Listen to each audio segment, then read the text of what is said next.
where earth meets sky.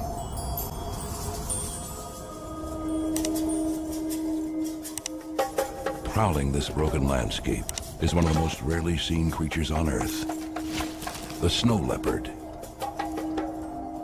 So elusive, only a few are privileged to catch a fleeting glimpse. Veteran filmmaker Hugh Miles and his team spent 4 years fighting freezing temperatures and dangerous altitudes.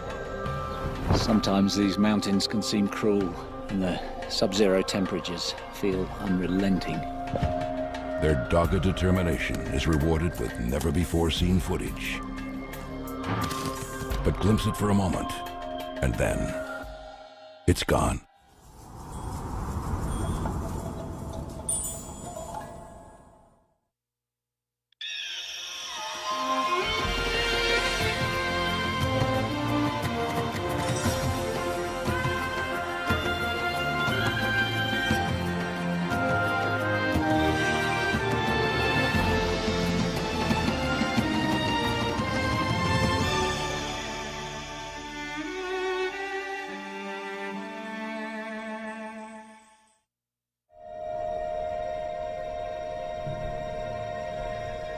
Some parts of our planet are so brutal that any creature surviving in them achieves almost mythical status. And when a creature thrives in these conditions, it becomes legendary. One such creature lives here, in the world's greatest mountain range. The highest, the most hostile, the Himalayas. Towering above India's northern borders, these unforgiving peaks are its hunting grounds. The creature is a beautiful big cat. Merely to see one is a dream, but to film one, nearly impossible. It's a wildlife filmmaker's holy grail.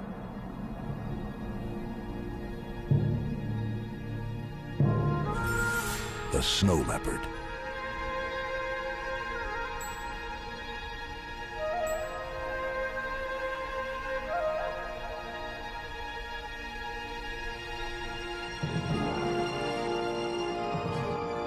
This is the story of two remarkable men who dared to think the impossible.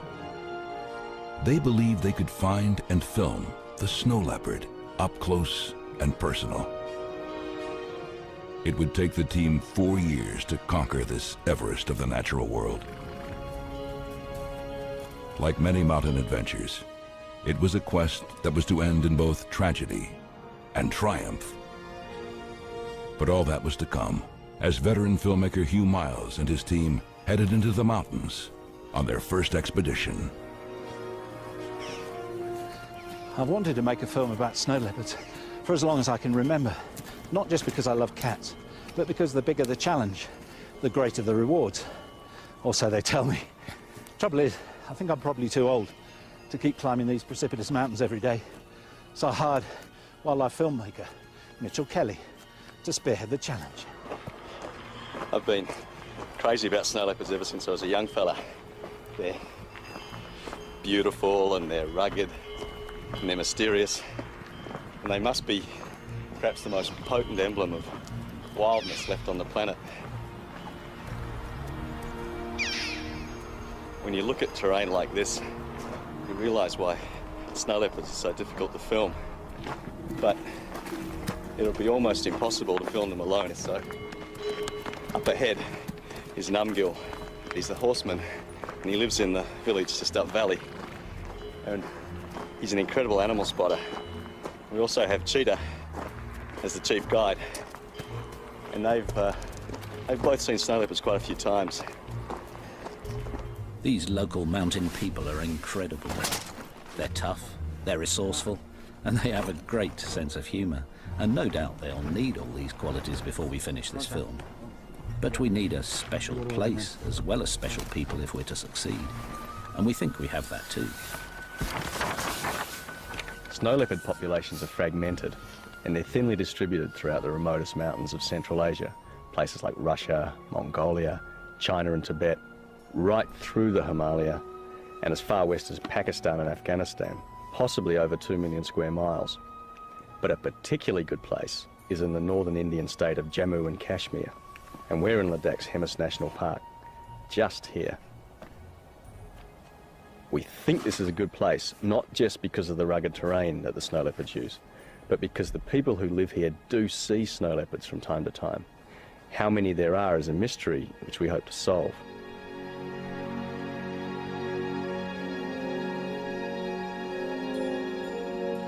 We're camping in the heart of the steepest mountains because this is supposed to be perfect snow leopard country.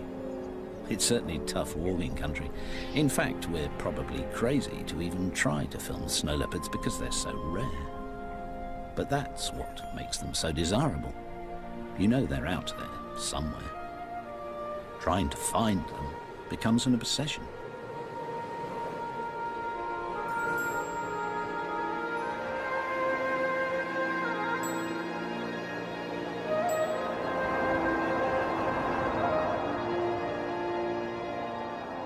Fortunately, these ghost-like cats leave clues all over the mountains, and helping us understand them is old friend and local snow leopard expert Rinjin Wonchuk. He's a great observer and is already finding signs of the big cats not far from camp. Lovely fresh tracks, just a few hours old. Snow leopards like to keep in touch, so leave messages for each other, and we hope we can learn to read them too. Rinjin tells us that snow leopards need lots of space, so at frequent intervals they scrape up these piles of earth and sometimes pee on them to make sure other cats keep their distance. Surprise meetings might be dangerous, so they also post messages on overhanging rocks by spraying urine. It's strong stuff, so we can smell them too.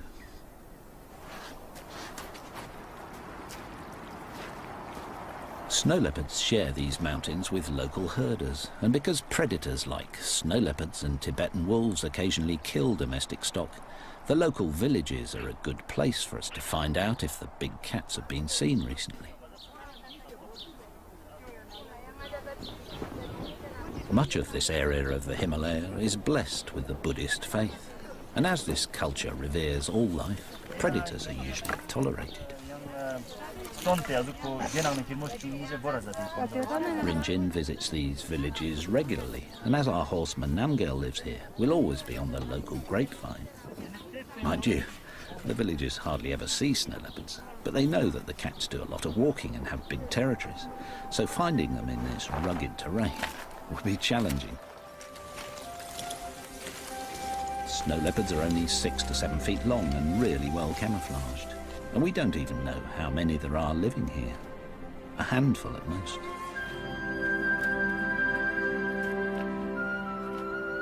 One strategy that might help is to keep an eye on the snow leopard's favourite prey in these parts, the baral, a type of wild sheep. Baral look amazingly agile on these steep cliffs, but we're told this is also the snow leopard's favourite hiding place. So baral are always on the lookout for the superbly camouflaged cats. If they see a snow leopard, the baral should alert us, so we watch them carefully, but whenever possible climb down to base camp at night. Working at 15,000 feet isn't far up by Everest standards, but it's high enough to make the lack of oxygen a potential killer. Sleeping lower down is safer, and in this cold, returning to camp is a welcome relief.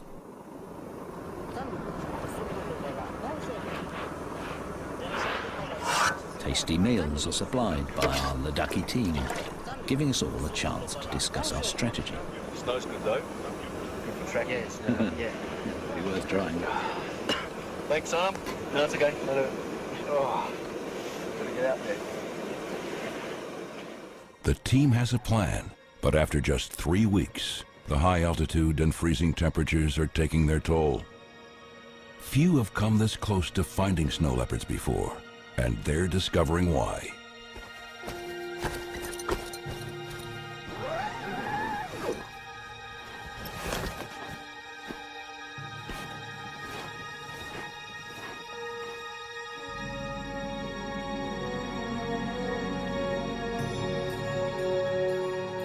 All the walking has been with a purpose, for the team has been collecting every clue they can find. It means Mitchell can now get down to some clever detective work and maybe outsmart the snow leopards. Whenever any of us has found a pug mark or a fresh scrape or a rock spray or heard a vocalization, I've marked it on this map of the area, and all of a sudden there are enough maps for a pattern to emerge. It seems that the snow leopards are favouring just the easiest routes to travel on, and this kind of information is priceless. Now we're really making progress, for by knowing about their favourite routes along the valleys and ridges, we might make a success of Mitchell's plan to get the snow leopards to take self-portraits. We've brought along some technical trickery, little video cameras that will trigger automatically when and if the cats walk through the beams. They're like a home security system and work day and night. For lighting is provided by an infrared lamp which the cats can't see. So by the time we've buried the cables and hidden the cameras, the snow leopards won't be frightened by them. Well, we hope not. Yeah, that's triggered. That's nice. You should be able to see the snow leopards coming up the valley and right past the camera. Now we have to wait for the pussycat. Their plan seems good, but it's 5 weeks since they've started, and they still haven't seen a cat. And with the mileage piling up, the team is struggling.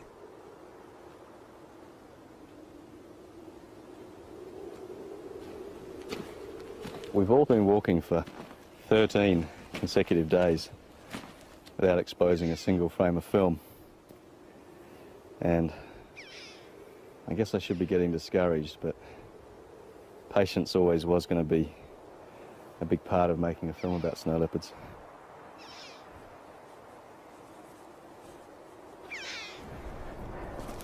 At this altitude, there's only half as much oxygen available to your heart and lungs.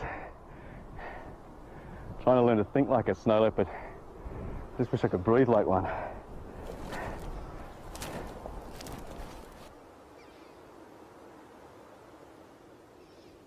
Knowing they're out there somewhere just makes the whole landscape almost vibrate with tension. The perverse thing is, I've probably been seen by snow leopards dozens of times, but their camouflage is so perfect and the distances are so great that the only real chance you've got of seeing one is if it moves. And with such a big area to scan, you just have to break it up in your mind. If it's cold, look on the sunny faces. If it's windy, look on the sheltered sides. If there are burrow grazing, look on the approaches above them. The snow leopard has to be there somewhere.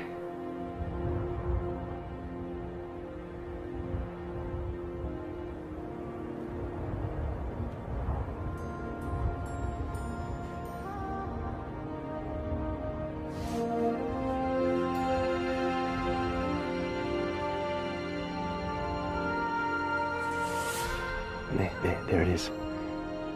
Snow leopard. That tiny speck on the side of the mountain. That's a wild snow leopard. What a beautiful cat. This makes all the hard work worth it. What a magical sight. It's the crucial breakthrough the expedition needed. Mitchell's first tantalizing sight of a snow leopard. Immediately, they want more. Something much closer. But have the remote cameras worked? Nice fresh pug mark.